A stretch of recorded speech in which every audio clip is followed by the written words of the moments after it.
Welcome to my class. Last class का मैं आपको बता दूं कि हमने पढ़ा था इंट्रोडक्शन टू अकाउंटिंग पार्ट 1 में था। अब हम पार्ट 2 में पढ़ने जा रहे हैं यूजर्स ऑफ अकाउंटिंग इन्फॉर्मेशन। आखिर अकाउंटिंग इन्फॉर्मेशन क्यों दी जाती है इंटरनल यूजर्स और एक्सटर्नल यूजर्स को। इंटरनल यूजर्स होते हैं ओनर्स, मैनेजमेंट और एम्प्लॉयज़ एंड वर्कर्स। तो ओनर्स को इन्फॉर्मेशन क्यों दी जाती है? क्योंकि ओनर जो है वो अपना पैसा लगाता है कंपनी में और इसीलिए owner is exposed to maximum risk और इसीलिए वो इंटरेस्टेड रहता है कि कंपनी में प्रॉफिट हुआ है या लॉस। मैनेजमेंट जो है, जो कंपनी रन करते हैं, जो डिसीजन मेकिंग में पार्टिसिपेट करते हैं, वो लोग इसीलिए इंटरेस्टेड होते हैं। वो देखना चाहते हैं कि कंपनी का पैसा सही जगह इन्वेस्ट हो रहा है या नहीं। कंपनी जो प्रोडक्ट बना रही है उसका सेलिंग प्राइस, उसका कॉस्ट, ये सब डिटरमाइन करना मैनेजमेंट का काम है और वो ये सब तभी डिसाइड कर पाएंगे जब उन्हें प्रॉफिट और लॉस पता रहेगा कंपनी का। फिर है employees and workers. Employees and workers को हम बोनस देते हैं, उनका बोनस लिंक्ड होता है प्रॉफिट से। उसके अलावा जो उनका डिपॉजिट होता है कंपनी के पास, ईपीएफ या ईएसआई, जो भी ये फंड्स होते हैं वर्कर्स के, क्या वो सेफ है या नहीं, इसीलिए वर्कर्स एंड एम्प्लॉयज़ इंटरेस्टेड होते हैं हमारी अकाउंटिंग इन्फॉर्मेशन में। इंटरनल यूजर्स के बाद बारी आती है एक्सटर्नल यूजर्स की। अब एक्सटर्नल यूजर्स क्यों इंटरेस्टेड है हमारी अकाउंटिंग इन्फॉर्मेशन में? तो पहले है बैंक्स एंड फाइनेंशियल इंस्टीट्यूशंस, जो हमें लोन देते हैं, जो कंपनी को, बिजनेस को लोन देते हैं। क्या उनका पैसा सेफ है या नहीं, क्या कंपनी लोन चुका पाएगी या नहीं, इसीलिए उन लोग इंटरेस्टेड होते हैं अकाउंटिंग इन्फॉर्मेशन में। फिर है investors and potential investors. Investors जो कंपनी में इन्वेस्ट करते हैं एंड पोटेंशियल इन्वेस्टर्स जो इन्वेस्ट करने का सोच रहे हैं। तो उन लोग इसीलिए इंटरेस्ट है क्योंकि उनका डायरेक्ट कंट्रोल तो होता नहीं है कंपनी पे। डायरेक्ट कंट्रोल किसका होता है? मैनेजमेंट का होता है। तो क्या उनका पैसा कंपनी में सेफ है या नहीं, इसीलिए दे आर इंटरेस्टेड। उसके बाद है क्रेडिटर्स। क्रेडिटर्स वो होते हैं जिनसे हम माल उधारी में लेते हैं, क्या हम उनकी उधारी चुका पाएंगे या नहीं, इसीलिए क्रेडिटर्स इंटरेस्टेड होते हैं हमारी अकाउंटिंग इन्फॉर्मेशन में। फिर है गवर्नमेंट एंड इट्स अथॉरिटीज़। अब गवर्नमेंट क्या हमसे सही टैक्स ले रही है या नहीं, और उसके अलावा कंपनी की गवर्नमेंट की कुछ पॉलिसीज़ भी होती है, तो क्या वेदर वी आर हम उसके लायक हैं या नहीं पॉलिसी के। उसके बाद है रिसर्चर्स। तो रिसर्चर्स को क्यों लगता है accounting information? For their research work. उसके बाद है कंज्यूमर्स।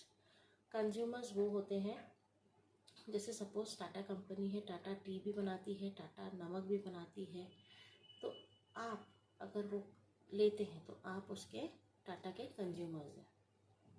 तो इसीलिए कंज्यूमर्स ये देखना चाहते हैं कि क्या कंपनी का कॉस्ट कंट्रोल है या नहीं, कंपनी सही कॉस्ट पर प्रोडक्ट बेच रही है या नहीं। फिर है पब्लिक इन जनरल। तो जनरल पब्लिक ये देखना चाहती है कि क्या हम जो पैसा लगा रहे हैं कंपनी में, क्या वो पैसा इकोनॉमी में सही से कंट्रीब्यूट हो रहा है या नहीं। आइए हम जल्दी से जो हमने लास्ट पार्ट में पढ़ा था वो हम जल्दी से रिवाइज कर लेते हैं। इसके अलावा अगर आप डिटेल में सुनना चाहते हैं तो आप मेरा पार्ट 1 वाला वीडियो सुन सकते हैं। तो पार्ट 1 में हमने सबसे पहले पढ़ा था characteristics, attributes, process of accounting.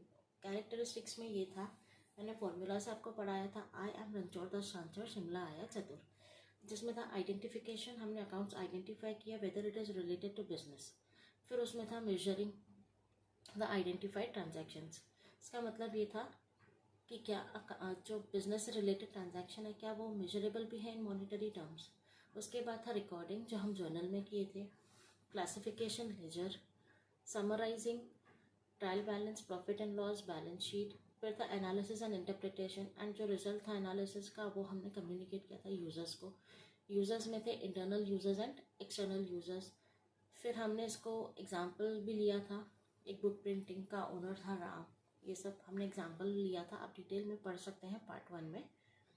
उसके बाद हमने देखा था मीनिंग में था कि अकाउंटिंग जो है वो आर्ट है, पूरा कैरेक्टरिस्टिक्स पे बेस्ड था मीनिंग, मैंने आपको बताया था। तो अकाउंटिंग जो है वो आर्ट है, recording, classifying and summarising the transactions. फिर क्या वो मॉनेटरी टर्म्स में है, वो बिजनेस से रिलेटेड है, सही से इंटरप्रेट करना है रिजल्ट्स हमें यूज़र्स को। फिर अब हम जल्दी से यूज़र्स भी रिवाइज कर लेते हैं। इंटरनल यूज़र में हमने देखा,